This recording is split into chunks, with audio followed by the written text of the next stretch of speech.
the sport of 10-pin bowling, the annual World Cup is the most prestigious competition.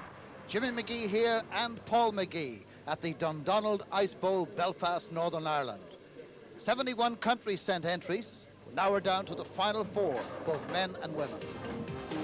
We begin with the ladies. Shaleen Zulkifli has been the outstanding woman bowler so far this week, but who will challenge her eventually for the World Cup title? For now, we concentrate on the match between Gemma Burton and Cara Honeychurch, the winner to go to the semi-final. Cara was bronze medalist 2 years ago in the World Cup. She has a career high game tonight. Gemma Burton won the World Cup last year in Sao Paulo, Brazil, at the age of 17. Her best ever is 299. We're going to pick up this match in the third frame. Third frame for Cara Honeychurch. In our first frame there, you can see she's had a 9 and then a spare that's knocking all 10 pins down with 2 shots. And in our second frame, she's had a strike, knocking all 10 pins down. That's signified by an X in our first shot. Now this is an important ball for Cara, because if she gets a strike on this occasion, that means she has a double, 2 strikes in a row, and the bonus of our next 2 shots. Right, she has, indeed. The girl who was third in the World Cup of 1994 when it was played in Hermosillo in Mexico. In Atlanta, Georgia, in the summer of 1996, in conjunction with the Olympic Games, there was a 10-pin bowling challenge, and here is the lady who won it. First in Atlanta, Cara Honeychurch, left-hander. But this time she leaves quite a stack. That's the bucket there, that's what's called the bucket, and leaving the pins 3, 5, 6, 9. And it's usually not too difficult to pick up. We just have a look at it on replay. Just coming up a little light on the pocket.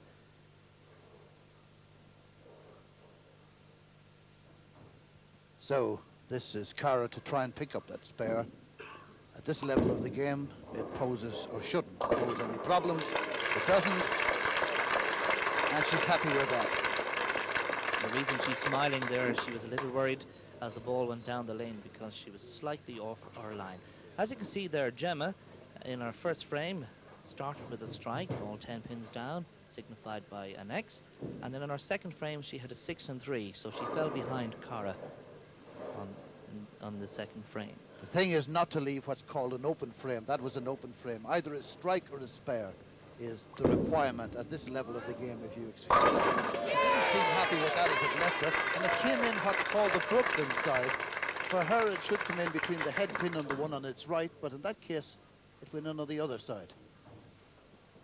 Yes, you can see she follows through quite well. When she sees it from her face, she already knows it's not a good shot, but the outcome of the shot is quite good. It's a strike. It's another poor shot from Gemma, just crossing the head pin once again. Maybe she's not lined up correctly, but her coach Brian Michael, I have no doubt, will sort that out. Brian, a top-class bowler himself. So the 6 pin is the number 6 pin is the one she left, which she will now attempt to take for her spare. I'm a little bit worried once again. Not a very good spare shot. As you can see, she changed bowling ball on her spare shot. The bowling ball on the spare does not hook as much as her strike ball, so it makes it a little bit easier to spare those single pins. Cara Honeychurch about to bowl her 5th frame, and as you can see, it's quite a close game.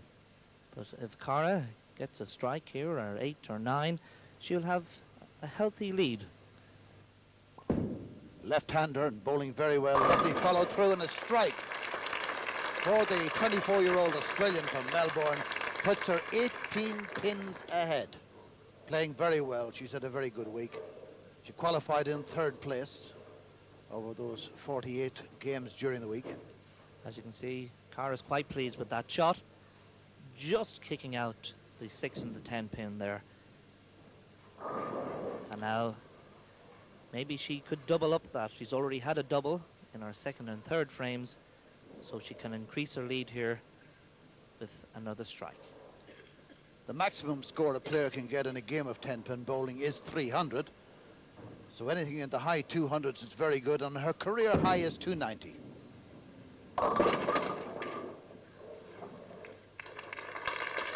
Cara just coming up a little heavy on the head pin there, as you can see. It's going right through the head pin, the number 1 pin, and that's not the perfect position for either a left-hander or a right-hander.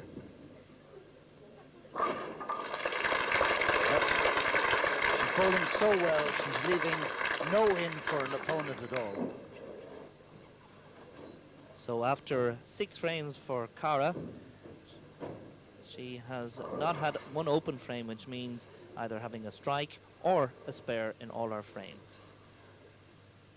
Wonderful performance by Gemma Burton last year at 17 years of age in Sao Paulo, Brazil, to win the World Cup ladies event.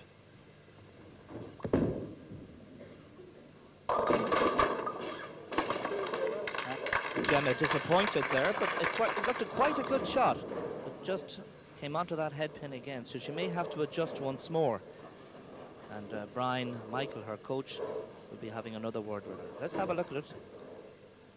It looked good followed through, just coming up heavy on the head pin. That's the spare, which means she has a bonus of the value of the next ball she throws. And this is it. She's had a 299 career high game, and here this week a 258. Now she likes that one.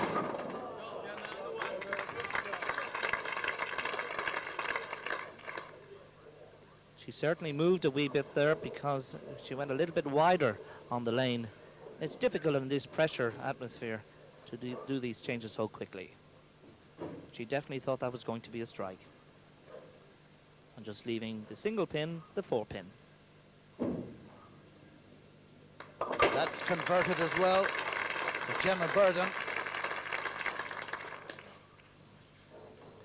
Cara, now about to bowl her 7th frame, has a spare in her 6th frame, and as you can see, if she gets anything like a 9 or a strike in her 7th frame shot, she'll be 125, 126 in her 6th frame, so a nice lead of 21 pins over Gemma it could be after this shot. And she is bowling extremely well and has found the line perfectly. Yet another strike for the young Australian.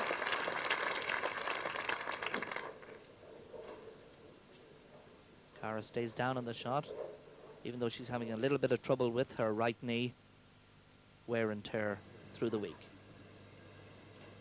But that is a superb shot, right in the correct pocket area. Let's see if she can repeat it. Well, there's your answer. And there's a lightness in her step as she goes back.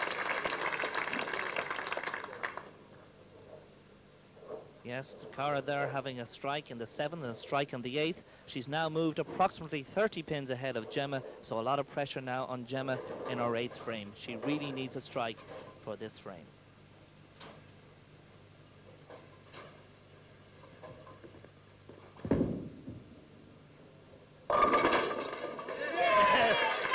Yes, the 7 pin thought about falling. Brian Michael, our coach, is happy. Have a look from behind. 7 pin just getting clipped there. Sometimes when your luck is not in, that can stand, but that is a vital strike for Gemma. A strike in the 8th frame. She is going to bowl her 9th frame now.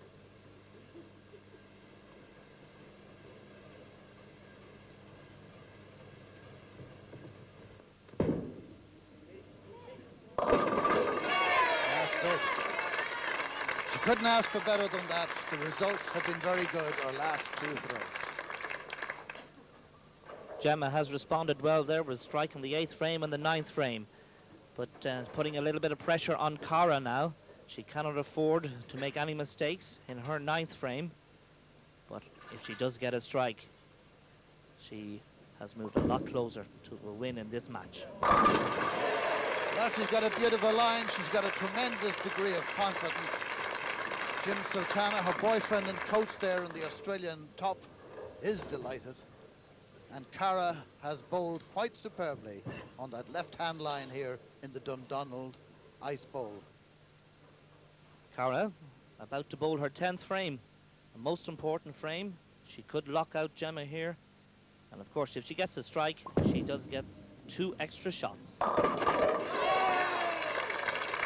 And strike it is for Cara Honeychurch in the 10th frame, giving her 4 strikes in a row, and that means it's game, set and match for Cara against Gemma Burton.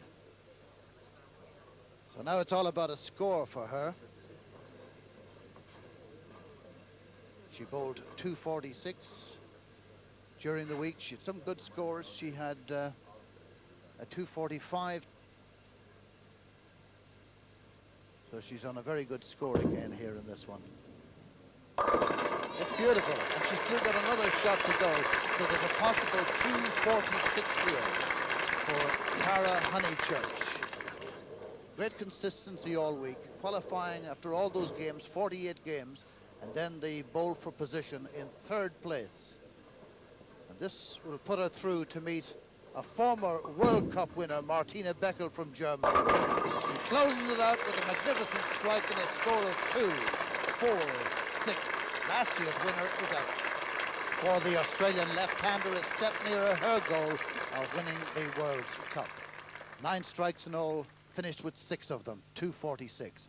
But a very good defence of a World Cup from Gemma Burton. She's only 18. She's a lot to be proud of. Coming into this tournament, if they'd said I could come fourth, I would have said thank you very much, because to win it again is a great achievement, and only one person's ever done it. Okay, but you're only 18, so I'm sure you're going to be back. I'll be back. The first game's always the hardest. I feel like I'm a little bit more relaxed now, and but it's going to be tough. Martina's a great player, so I'm just going to keep the same strategy, just get up, make one shot at a time, and hopefully that will be good enough. Were there any moments when you thought, I'm not going to do this? I had no idea what was happening. I didn't look at the score once or my opponent, so I had no idea whether I was in front or behind. All I wanted to do was get up each shot and make the best shot I possibly could. Cara Honeychurch has gone to number 3 on the ladder. She'll next meet Martina Beckel of Germany, a former World Cup winner, for a place in the final. After the break, we have the Men's World Cup and another Australian looking for victory, a man called Carl Bottom. Join us there.